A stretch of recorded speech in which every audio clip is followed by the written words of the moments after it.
ایک بزرگ تھے، وہ بازار سے گزر رہے تھے تو دیکھا کہ ایک شرابی نشے میں دھت پڑا ہے اور گندی نالی پہ گرا ہوا ہے اور گندا پانی اس کے منہ سے لگ لگ کے جا رہا ہے۔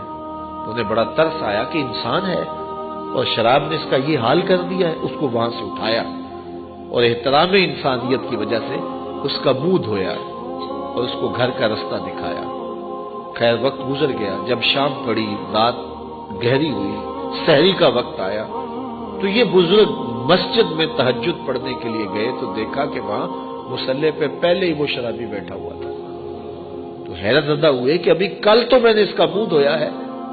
تو حیرت سے وہاں کھڑے ہو کے سوچنے لگے، حاطب سے آواز آئی، اے میرے بندے، تو نے اس کا منہ دھو دیا تھا، میں نے اس کا دل دھو دیا۔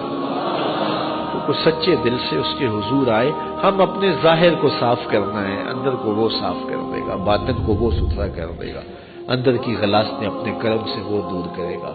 تو صاحبو، زندگی تیزی سے گزر رہی ہے، ہم لمحہ لمحہ موت کی طرف بڑھ رہے ہیں۔ یہ ہمارے اٹھتے ہوئے قدم جو ہیں، یہ موت کی طرف اٹھنے والے قدم ہیں، قبل اس سے کہ وہ وقت آ جائے کوئی حجت باقی نہ رہے اور پچھتاوا ہو، کاش کہ کسی کے کہنے کو سن لیا ہوتا اور اٹھتے ہوئے جنازوں پہ غور کر لیا ہوتا، ڈوبتا سورج پیغام دیتا تھا اس سے کچھ سمجھ لیا ہوتا، پھیلی ہوئی قبروں سے کچھ سیکھ لیا ہوتا، جوان لاشیں اٹھتے تھے ان سے کچھ سمجھ لیا ہوتا۔ تو اس وقت کے پچھتانے سے بہتر ہے کہ آج میں اور آپ اپنی زندگی کو نیکی کی طرف لے جائیں، اچھائی کی طرف لے جائیں۔ اللہ مجھے بھی، آپ کو بھی، ہمارے خاندان کے لوگوں کو بھی، ہمارے اعزا و اقربا کو بھی، ہمارے دوستوں کو بھی، جملہ پیر بھائیوں کو، پوری امت مسلمہ کو سچی توبہ کی توفیق عطا فرمائے اور ہم سب کو اللہ کا ہو جانے کی توفیق دے